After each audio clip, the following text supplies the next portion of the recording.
New music for NTU. This is Fly FM. Hi, we're Everything. You're listening to Breakout. So this is Jay for Fly FM. I'm with Everything. Well, two of Everything. So just one Everything, I guess. Just half, yeah. Yeah, just the half. How are you on this a little bit rainy day? Good, tired. We kind of started on the wrong foot with our first tour date last night in Liverpool. We just drank too much. And, we're going to be really knackered. So already on the back foot. But how did your first show go? I bet you were excited. It went really well. We had loads of technical difficulties beforehand that no one will have noticed because they didn't actually affect the show. No, it didn't. We had a sort of good blast kind of thing. Are you perfectionists? Yeah, we are a bit, but we are also recognise that people just like to have a good time, and I think they had a good time last night, and hopefully they will tonight. Yeah. Lots of sweat. You've been working for a couple of years now on your debut album, Man Alive. Are you relieved now it's out, or are you like, no, I wish we were still working on it, or...? Well, a bit of both. Obviously relief, sort of 90% relief, but there's always bits of us that, want to go back and change things, and we know we can't now, but that's kind of something you've got to learn, is that you have to stop. Otherwise, we could probably be making it forever. Yeah. It's kind of the beauty of potential as well. You can take what you learned not to do this time round and apply it to the next outing. So the next record will be better, basically. Yeah. When you first sat down, was like, right, we're going to do an album. Is the finished product how you wanted it to sound in the first place? It's how we wanted it to sound in as much as it's got all our songs on it, and we decided how they would sound. Yeah. But I mean, there was no point where we sat down and said, right, we're going to make an album. It sort of came in a big long sort of curve. It's like, here we are, we've got some songs. Here we are, we've got signed. Here we are, we've got some more songs. Here we are, we haven't got some songs. And then eventually we had all these ones to choose from that we could put on, and then we decided which ones would make the best album, etc., and then mixed it and mastered it and all the rest of it. So it's kind of a very gradual process. But for everyone else, it's like, ding, there's the album. Yeah, they don't quite realise how much work goes into it. Yeah. I must say, a really nice touch, I think, is having the lyrics inside the album. Yeah, we decided to have that before we even started because there's a so band. many I think that's brilliant, because nowadays everyone just kind of puts an album out, but to me lyrics are the kind of thing that I always want to see what where band's coming from. Yeah, so. a lot of people ask us what do you sing, because it sings so fast. Yeah. It's quite complex words, so we wanted to put it out there so we knew what the hell was going on. Yeah. Have you ever tried your hand at rapping as such, or? If we gave Jonathan free rein, the next record would be a rap album. Yeah, it probably would, or be something close to it. I think it just keep getting faster and faster, and everyone else is just playing their instruments trying to keep up. I think as long as I keep singing notes, no one will notice if I'm actually rapping. Notes. Yeah. Flashbacks to the time this shock department was the place I met with your boy. It's a mortal thing, it's a mortal thing. He looked at me funny and I think our secrets are. I tried to explain, but the munitions rain, and with the epicenter. Slam what you need for energy, you never know. Slam what you need for energy, you never know. You've recently played on Jules Holland this week. Yeah. How was that for you? Because if I was in a band, that would be a massive thing. Like Jules Holland is. It was a massive thing. It was literally that. It was a massive thing. Was it what you expected? Kind of. It was actually slightly more relaxed than we expected. We were really well looked after, and we weren't really rushed at any point. And it was slightly less terrifying than I'd imagined it was going to be. But we were kind of saying today, it's one of the few things that we've done so far, sort of promo-wise, that like the people we most admire and respect would still do as a matter of course as part of their own sort of promotion process. So it's great. It's a real rite of passage, that program. It's the only decent terrestrial music programming in the UK. Yeah, no, I completely agree. You saying about who you respect, what other bands and stuff do you respect at the moment? Well, I think Jeremy was referring to Radiohead there, but certainly because that's what we were talking about this morning. Specifically what I had in mind. Yeah, definitely them. But I mean, contemporaries that there's Wild Beasts we're big fans of. We like the way they get things done as well, and their sort of position in the industry. Certainly respect them a lot. And any and up from there really. Yeah. There's hundreds of bands we admire. Yeah, no, that's good. I'm sure most people say you come from Manchester, and Oasis are the main people when you mention Manchester. Yeah. How easy, or did you find it hard to kind of get out of that stereotype and bubble and say, look, Manchester's not just for Oasis kind of bands? It's a difficult one because we're not actually from there, but we moved there. So obviously the history comes with that, and people, whenever they talk to us, they want to know about how we feel about the history. We went to uni there, yeah, or at least half of us did. Okay. Half of us didn't even. Us two have lived there for kind of 7 years or so. Yeah. Yeah, like a second home. Yeah. Well, it's just home.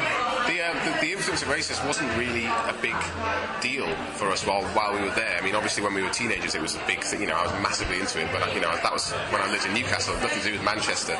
But we went straight into music uni. You know, doing music at uni, and no one was playing Oasis there. It didn't really touch it because everyone was doing newer things. So we haven't really felt like we have to ignore it or we have to sort of embrace it. It's just there. People want to talk to us about it. It doesn't really affect us. We can sort of admire it for whatever from afar. We first formed the band, we seemed to coincide with a lot of other bands who were kind of bored of the press's insistence on the sort of the various highlights of the city's musical past, like the Hacienda and Factory Records and Joy Division, New Order. They're great bands, loads of great bands, great institutions, and a lot of young bands seem to be happening at the same time as us, who loved the music, loved what they were doing at the time, but didn't want to kind of wallow in the sort of nostalgia of it, which the press wants to do, and certain other people in the city want to do. It's just kind of happy accident, that, really. Yeah. How important would you say for local and unsigned bands is it to use their local scene to kind of get out there? It's your first port of call, isn't it? So it's enormously important. Absolutely. If you don't have that, then you've got nowhere to go. You can't just jump into a couple of years into it. You know, you have to go through it all, and it's incredibly important that it's there and it's supported and people go out and use it. We were lucky enough to form the band, and kind of deliberately. I mean, we knew that it was like this, but we formed the band in Manchester partly because the infrastructure was there to be in a band that's very realistic way of life. Yeah. It's easy to do.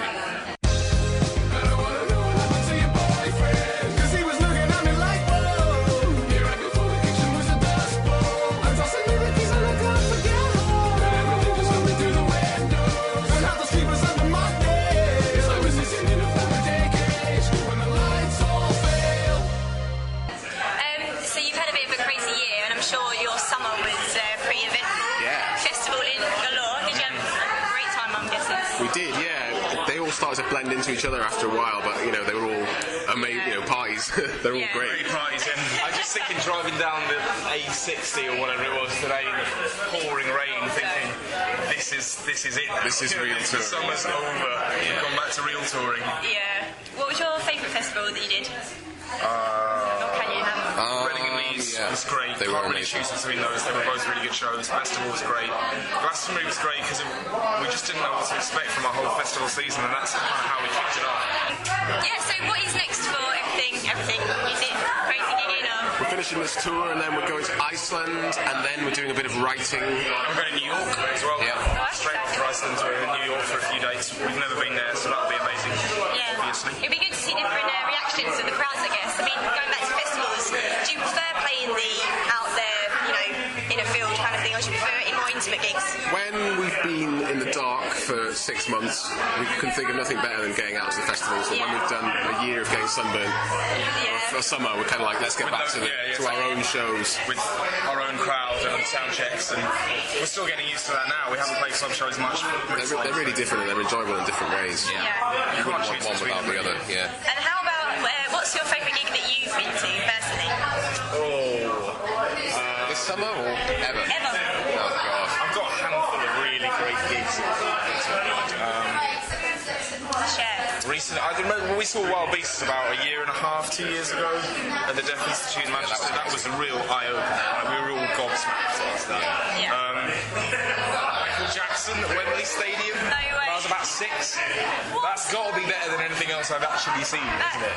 Even though I don't really remember it. No, but to say you've been there. I mean, I saw Stevie Wonder at Glastonbury. I don't know about you. Yeah, we did. Yeah, we did. That was There. Yeah, I was standing like, this is a bit of history right now. To be able to say this is. Yeah, that's good. And when you actually really liked the Actually, yeah. as well. I saw Paul McCartney at Glastonbury a long time ago, and that was a really good one.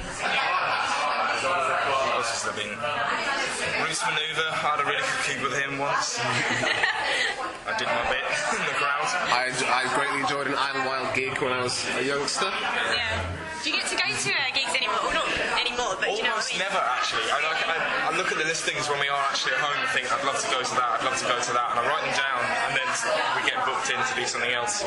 We saw Interpol the other night. Our own show was cancelled and they were playing the same night. See Interpol, so we had a good time doing that. That's alright. It's kind of a busman's holiday, but it's also really, really nice when you're not actually at work to go and see a band and not have the pressure on you. Yeah, when you do have time off, what do you like to do? Sleep. Catch up. Yeah, it's virtually nothing. Yeah, try and do nothing. Just do stuff during the time. Yeah, I guess you miss home concerts. See your girlfriends and Vegetate. friends. Yeah. Yeah. No, that's fair enough. Well, is there anything else you'd like to add? Come and see us on tour if you haven't already. And buy us an album. Buy us our own album. Yeah. Buy us album, as they say in Sheffield.